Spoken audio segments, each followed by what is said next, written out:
اعوذ باللہ من الشیطان الرجیم بسم اللہ الرحمن الرحیم الحمدللہ رب العالمین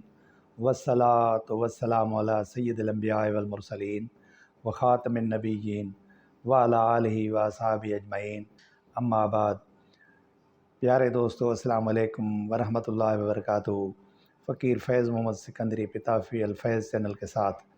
آپ کی خدمت میں حاضر ہے۔ پیارے دوستو، آج پھر آپ کی خدمت میں امام العارفین حضرت پیر سائیں سید محمد راشد روزے رحمۃ اللہ علیہ کی ملفوظات شریف سے آپ کو فیض یاب کرتا ہوں۔ آج کا عنوان ہے توبہ و استغفار۔ آپ نے فرمایا کہ جس شخص نے گناہ کیا اور پھر گناہ پر اصرار کیا، یعنی نہ تو شرمندہ ہوا، نہ توبہ کی، اور نہ ہی اسے کوئی دکھ و غم ہوا، تو وہ گناہ اس کے ذمہ رہ جائے گا۔ اور جس شخص نے گناہ سے توبہ کی اور اس پر دکھ اور پریشانی محسوس کی، تو اللہ جل شانہ اس کے گناہ کو معاف فرما دے گا۔ حدیث مبارک میں ہے کہ التائب من الذنب کمن لا ذنب لہ، یعنی گناہ سے توبہ کرنے والا شخص ایسے ہے کہ گویا اس نے گناہ کیا ہی نہیں تھا۔ دمے بے حق زدن محض گناہ است، بخود مشغول بودن کفر راہ است، یعنی ایک ساتھ بھی اللہ تعالیٰ کی یاد کے سوا گزارنا اور اپنے آپ میں مشغول ہو جانا فقیری کی راہ میں کفر ہے۔ تو راہ ہم دم کشد پندار ہستی، سوئے ظلمت سرائے خود پرستی، یعنی تمہیں اپنے ہستی کا زوم ہر وقت نفس پرستی کے اندھیری غار کی طرف کھینچ رہا ہے۔ اس کے بعد آپ نے فرمایا کہ کوئی آدمی بھی غلطی سے خالی نہیں ہوگا، اور جب کسی آدمی سے کوئی غلطی سرزد ہو جائے تو اسے چاہیے کہ اسی وقت وضو کر کے 2 رکعت نماز ادا کرے اور بارگاہ الہی میں بڑے عز و نیاز کے ساتھ عرض کرے کہ میرے مولا، آئندہ میں اس گناہ کے قریب بھی نہیں جاؤں گا۔ جس طرح بھینس سے نکلا ہوا دودھ واپس نہیں جا سکتا، اس طرح اب ساری عمر میں بھی گناہ کی طرف نہیں جاؤں گا۔ پھر اگر کوئی آدمی دوبارہ غلطیاں کرے اور ان سے ایسی سچائی کے ساتھ توبہ کرے، تو اللہ تعالیٰ فرماتا ہے کہ اگر کوئی آدمی عاجزی اور انکساری سے نہیں تھکتا تو میں بھی بخشنے سے نہیں تھکتا۔ رحمت اشرا تشنہ دیدم بر گناہ آبدیدہ خیشرا پر کردم پناہ، یعنی اللہ تعالیٰ کی رحمت کو گناہ پر میں نے تشنہ دیکھا تو میں نے اپنے آنسوؤں کو پناہ بنا دی، اپنے آنسوؤں کو اپنی پناہ بنا لی۔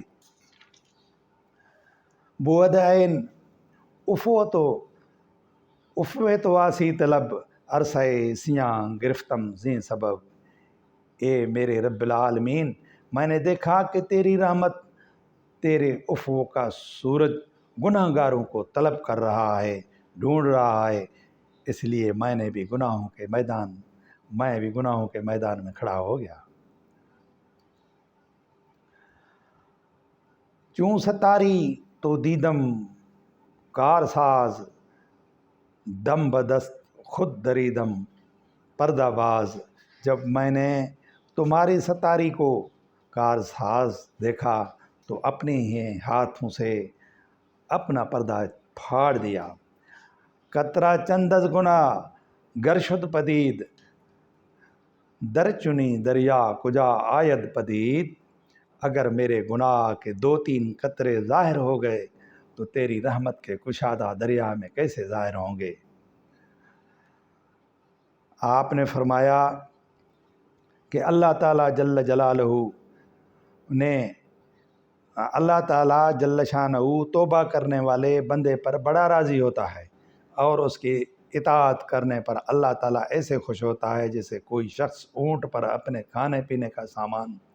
لاد کر جا رہا ہو اور کسی بیابان میں سامان سمیت اونٹ گم کر بیٹھے اور اسے بھوک اتنا ستائے کہ وہ اپنی زندگی سے بھی مایوس ہو جائے، تو اس نا امیدی کی حالت میں اچانک کہیں سے گمشدہ اونٹ مل جائے، جس طرح اس شخص کو خوشی اور فرحت حاصل ہوگی، اللہ تبارک و تعالیٰ بھی توبہ کرنے والے شخص سے اتنا خوش اور راضی ہو جاتا ہے۔ میرے پیارے دوستو، امید ہے کہ یہ نکات میرے مرشد کریم کے آپ کو پسند آئیں گے، اور بھرپور کوشش کریں گے کہ ان پر عمل کریں اور اپنے گناہوں سے سچی توبہ کریں اور اپنے رب کی رضا حاصل کریں۔ اللہ تعالی ہم سب کو